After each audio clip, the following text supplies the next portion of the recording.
Hello students, आप सभी का आज की इस फोर्थ क्लास में स्वागत है। आज की इस एक्सेल की क्लासेस में हम सीखेंगे कि एक्सेल के अंदर बेसिक फॉर्मेटिंग जैसे कि बोल्ड, फॉन्ट, कलर, है ना, और अलाइनमेंट, ये सब क्या होता है। और इसी के साथ में हम सीखेंगे नंबर फॉर्मेटिंग जैसे करेंसीज, परसेंटेज, डेट वगैरह किस तरीके से फॉर्मेट्स होते हैं। चलिए इस वीडियो को हम शुरू करते हैं। आप देख सकते हैं कि मैंने यहाँ पर एक्सेल को ओपन कर लिया है। अब मैंने यहाँ पर एक सिंपल डेटा को टाइप कर रखा है। आप देख सकते हैं कि यहाँ पर मार्कशीट लिखा हुआ है और मार्कशीट में यहाँ पर कुछ कॉलम्स के अंदर अलग अलग डिटेल्स को फिलअप किया हुआ है, जैसे कि serial number, student name, roll number, subject यहाँ से यहाँ तक के, और टोटल और इसके परसेंटेज। ओके, उसके बाद में हमने यहाँ पर और भी कुछ डिटेल्स लिए, जैसे स्टूडेंट डिटेल्स में स्टूडेंट की एडमिशन डेट और क्लास और उसकी फीस स्ट्रक्चर, जो भी फीस है वह। ठीक है, सबसे पहले तो हम समझते हैं कि जो बोल्ड है इसका यूजेस कैसे हम इसके अंदर करेंगे। अब जैसे कि यहाँ पर आपको दिखाई देगा मार्कशीट। ओके, ये जो मार्कशीट लिखा हुआ है इसको मुझे बोल्ड करना है, यानी कि इसको अच्छा गहरा काला कलर में मुझे दिखाना है। तो यहाँ पर मुझे क्लिक कर देना है, इस वाले सेल को सिलेक्ट कर लेना है। देखिए ये जो सेल है यह मैंने मर्ज इन सेंटर कर रखा है। यहाँ पर आप देख सकते हैं, जैसे कि इसको मर्ज इन सेंटर कैसे करेंगे वो भी समझ लीजिए साथ में। तो यहाँ पर आप देख सकते हैं कि ये जो सेल है यह अभी सिलेक्टेड है। ठीक है, तो मुझे इसको मर्ज इन सेंटर करना है यहाँ से यहाँ तक। ठीक है, तो मैंने यहाँ A1 से लेकर ये जो J1 है यहाँ तक का जो सेल है मैंने सिलेक्ट कर लिया। उसके बाद में ये जो मर्ज इन सेंटर लिखा हुआ है इस पर आपको क्लिक कर देना है। जैसे आप क्लिक करेंगे तो ये जो सेल है इसका एक सेल हो जाएगा, मतलब यहाँ से यहाँ तक की जो रेंज है इसका एक सेल हो जाएगा। अब मुझे इसको सिलेक्ट कर लेना है और यहाँ पर आपको दिखाई दे रहा है बोल्ड। ठीक है, इसके लिए शॉर्टकट किए Ctrl+B। ओके, आप जैसे यहाँ पर क्लिक करेंगे तो ये बोल्ड हो जाएगा। और इसी तरीके से मुझे यहाँ पर इन सभी को भी बोल्ड करना है। तो मैंने यहाँ से यहाँ तक को सिलेक्ट कर लिया और Ctrl+B बटन दबाया। जैसे मैं यहाँ पर Ctrl+B बटन दबाऊंगा तो आप देखेंगे कि ये भी बोल्ड हो चुके हैं। अब इसकी फॉन्ट साइज को मुझे इंक्रीज करना है, बढ़ाना है, तो यहाँ पर आप देख सकते हैं फॉन्ट साइज भी आप यहाँ से बढ़ा सकते हैं और यहाँ से आप कम भी कर सकते हैं। और इसी तरीके से ये तो हो गया बोल्ड। ठीक है, और यदि इसमें हमें कलर करना है तो कलर भी दो तरीके से होता है। पहला कलर होता है टेक्स्ट कलर और दूसरा कलर होता है फिल कलर। ठीक है, जो टेक्स्ट कलर होता है वह हमारे जो टेक्स्ट है इनके ऊपर आता है और जो फिल कलर है वह इसके बैकग्राउंड में आता है। ठीक है, कैसे, अब यहाँ पर मैंने इसको मार्कशीट को सिलेक्ट कर लिया। अब ये जो मार्कशीट का जो कलर है इसका जो फॉन्ट कलर है यह मुझे यहाँ पर चेंज करना है। मुझे यहाँ पर ये जो कलर है ये येलो करना है, तो मैंने यहाँ पर इसको येलो कर दिया। अब इसका जो बैकग्राउंड है, इसका जो फिल कलर है ये मुझे चेंज करना है, तो मैंने इसको सिलेक्ट कर लिया। और यहाँ पर ये जो पास में दिखाई दे रहा है थीम कलर, ये हमें चेंज करना है, तो यह हम यहाँ से चेंज भी कर सकते हैं। तो आप देखेंगे कि इसका जो बैकग्राउंड कलर है वह अलग हो गया है और फॉन्ट कलर है वह यहाँ पर अलग हो गया है। और यदि हमें इसकी फॉन्ट को चेंज करना है तो हम सिंपल इस वाले सेल को सिलेक्ट करेंगे और ये जो फॉन्ट हमें दिखाई दे रही है यहाँ से हम इसकी फॉन्ट को भी चेंज कर सकते हैं। ठीक है, तो इस तरीके से हम फॉन्ट को भी चेंज कर लेंगे। और मैंने साइज को बनाना आपको यहाँ पर बता दिया है, घटाना भी बता दिया है, यहाँ से बढ़ा सकते हैं, यहाँ से घटा सकते हैं। उसके बाद में यदि हमें इसको इटैलिक करना है तो यहाँ से हम इटैलिक भी कर सकते हैं, और यदि इसके नीचे हमें अंडरलाइन लाना है तो हम यहाँ से अंडरलाइन भी लेके आ सकते हैं। तो ये इसका जो बेसिक है यह मैंने आपको यहाँ पर बता दिया है। तो इस तरीके से आप इसको समझ सकते हैं। अब हम समझते हैं यहाँ पर अलाइनमेंट को। देखिए अलाइनमेंट क्या होता है, यहाँ पर आप देखेंगे कि ये सभी आपको अलाइनमेंट यहाँ पर दिखाई देंगे। अब अलाइनमेंट मीन्स जैसे कि यहाँ पर मैं अगर इस सेल की साइज को इंक्रीज कर देता हूँ तो जो स्टूडेंट नेम लिखा हुआ है वह लेफ्ट तरफ लिखा हुआ है। अगर मुझे ये सेंटर करना है तो ये अलाइनमेंट में यहाँ पर सेंटर करूंगा। ठीक है, तो पहले तो हमें इस वाले सेल को सिलेक्ट कर लेना है। उसके बाद में यहाँ पर आप देखेंगे कि ये होता है अलाइनमेंट लेफ्ट, ये होता है सेंटर और ये होता है राइट। ठीक है, अगर हमें इसको सेंटर करना है तो हम जैसे यहाँ पर क्लिक करेंगे तो ये सेंटर में आ जाएगी, और जैसे हम यहाँ पर लेफ्ट पर क्लिक करेंगे तो लेफ्ट में चला जाएगा, और इसी तरीके से यदि हम राइट में क्लिक करेंगे तो राइट में भी आ जाएगा।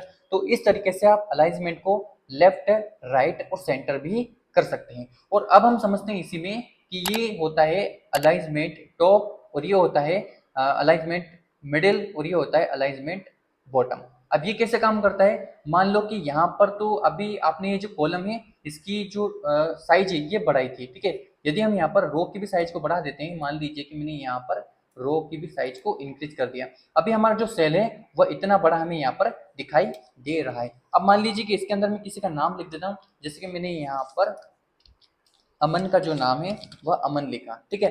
अब आप समझेंगे कि जो अमन लिखा हुआ है वह कहाँ लिखा हुआ है, सबसे नीचे। अभी जो इसकी पोजीशन है, इसकी पोजीशन क्या बनेगी, इसकी जो पोजीशन है वह बनेगी इधर लेफ्ट एंड बॉटम। समझ में आया? तो लेफ्ट बॉटम इसे बोलेंगे, इस वाले कोने को बोलेंगे हम लेफ्ट बॉटम, ठीक है। यदि हमें इसको यहाँ पर सेंटर करना है तो ये बॉटम सेंटर हो गया, और इसी तरीके से हमें इसको राइट करना है तो ये बॉटम राइट हो गया, ठीक है। अगर हमें इसको मिडिल राइट करना है तो मिडिल राइट हो गया, और इसी तरीके से हमें यहाँ पर टॉप राइट करना है तो ये टॉप राइट भी हो जाएगा। और यदि हमें यहाँ पर मिडिल करना है इसको और इसे सेंटर करना है तो ये बीचों बीच आ जाएगा, ठीक है। सो इस तरीके से आप इसे भी समझ सकते हैं, ठीक है। एक बार आप इसको ट्राई करेंगे, प्रैक्टिस में लेंगे तो आपको ये सब समझ में आ जाएगा, ठीक है। तो इस तरीके से आप अलाइनमेंट को left right centre and top middle and bottom कर सकते हैं। सो मैंने यहाँ पर आपको बोल्ड, फॉन्ट, कलर और उसके बाद में अलाइनमेंट को अच्छे से बता दिया है। अब हम समझते हैं यहाँ पर नंबर फॉर्मेटिंग को, ठीक है। दिखाई देगा, पहले तो मैं यहाँ पर कुछ डेटा को फिलअप कर देता हूँ। मैं यहाँ पर जैसे कि कुछ डेटा को फिल कर देता हूँ। देखिए, आप यहाँ पर देखेंगे कि मैंने यहाँ पर कुछ डेटा फिल कर दिया है, ठीक है। अब यहाँ पर मुझे इसकी एडमिशन डेट डालना है। अब देखिए, यहाँ पर अभी हम जो समझने वाले हैं नंबर फॉर्मेटिंग्स के अंदर, हम यहाँ पर डेट और यहाँ पर हम क्लास भी लिख लेते हैं और यहाँ पर हम फीस भी लिख लेते हैं। मान लीजिए कि इसकी जो एडमिशन डेट है वह है 1 जुलाई 2025, ओके। उसके बाद में इसकी जो क्लास है वह मान लो कि 10th है, और 10th के बाद में यहाँ पर इसका जो स्ट्रक्चर है, फीस इसकी 12,500 रुपये है, ठीक है। अब ये जो 12,500 रुपये मैंने लिखा है यह एक नंबर है, और यह भी यहाँ पर एक नंबर और टेक्स्ट है, और यहाँ पर भी आपको जो दिखाई देगा वह एक नंबर यानी कि डेट दिखाई देगी, ठीक है।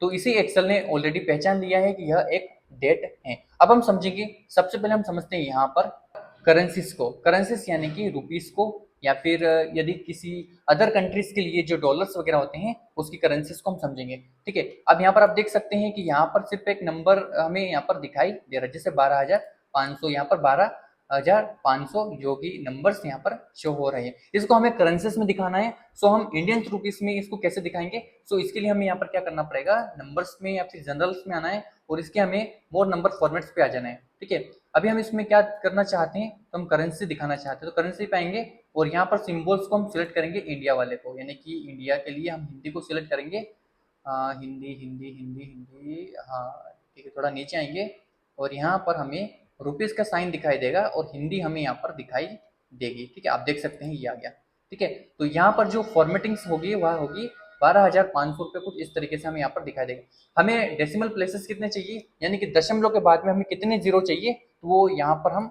दे सकते हैं। जैसे कि यदि मुझे 1 जीरो चाहिए तो यहाँ पर आप देखेंगे कि 1 जीरो आ जाएगा।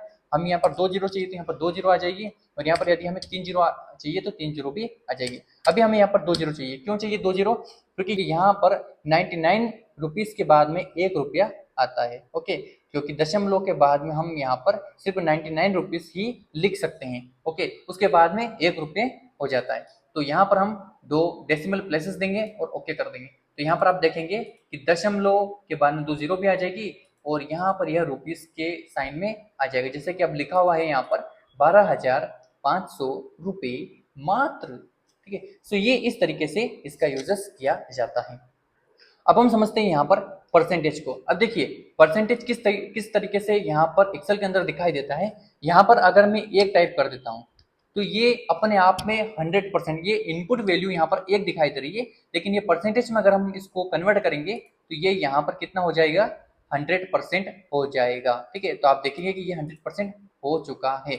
अगर मुझे इसी को यहाँ पर 0.5 करना है तो ये 50% हो जाता है। कितना हो जाता है, 50%।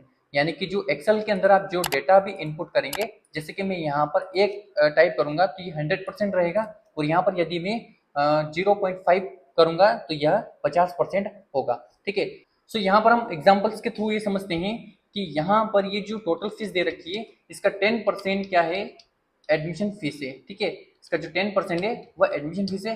तो ये कैसे होगा, या ऐसा होगा कि यहाँ पर आपको क्या करना है कि जो 10% है वह यहाँ पर लेना है, ठीक है। 10% हम यहाँ पर लेंगे, तो 10% कितना होगा, 10% यहाँ पर इतना होगा। हम इसको परसेंटेज में लेंगे, यहाँ पर आप देखेंगे परसेंटेज यहाँ पर आ चुका है। देखेंगे कि आप यहाँ पर 10% हो चुका है। अभी मुझे इसका यहाँ पर 10% निकालना है, वो कैसे निकालेंगे? यहाँ पर मैंने इक्वल किया और यहाँ पर मैं टोटल वैल्यू से ये जो परसेंटेज है इसको यहाँ पर कैलकुलेट कर देता हूँ। तो आप देखेंगे कि यहाँ पर 12,500 रुपये का जो 10% है वह 1250 रुपये आ चुके हैं। मतलब ये जो एडमिशन फीस है ये यहाँ पर आ चुकी है। ठीक है, ये तो मैंने एग्जाम्पल्स के थ्रू आपको बताया है। यदि यहाँ पर ज़्यादा भी होती एग्जाम फीस, तो यहाँ पर मान लो कि 30% भी होती, तो यहाँ पर ये ऑटोमेटिक कैलकुलेट करके हमें दिखा देता 3,750। ठीक है, सो इस तरीके से आप यहाँ पर परसेंटेज को भी समझ सकते हैं।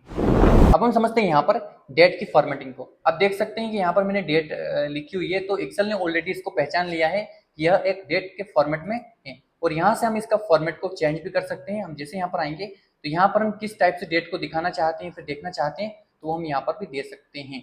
जैसे कि यहाँ पर हमें शॉर्ट करना है तो हम शॉर्ट भी कर सकते हैं, लॉन्ग करना है तो हम यहाँ से लॉन्ग भी कर सकते हैं, और डेट एंड टाइम को भी दिखाना चाहते हैं तो डेट एंड टाइम को दोनों को एक साथ दिखा सकते हैं। अभी मुझे यहाँ पर एक नॉर्मल डेट चाहिए इस टाइप की। ठीक है, तो यहाँ पर जो लिखा है 7, तो यहाँ पर जो लिखा है 7 जनवरी, जो कि यहाँ पर आ जाएगा। ठीक है, तो ये जो 7 जनवरी है ये यहाँ पर आ जाएगा। तो मुझे यहाँ पर सिंपल इसको यहाँ पर ओके कर देना है। मैं जैसे यहाँ पर इसको ओके करूंगा तो यहाँ पर आप देखेंगे कि 7 जनवरी ये यहाँ पर भी आ चुका है। तो इस तरीके से आप यहाँ पर इसे भी समझ सकते हैं। तो मैंने आपको यहाँ पर बेसिक फॉर्मेटिंग और नंबर फॉर्मेटिंग को अच्छे से बता दिया है, और इसके जो नोट्स हैं वह आपको वीडियो की डिस्क्रिप्शन में जो लिंक है उस पर मिल जाएंगे। ठीक है, सो मिलते हैं इसकी नेक्स्ट क्लासेस में। इस क्लासेस को देखने के लिए आप सभी का धन्यवाद।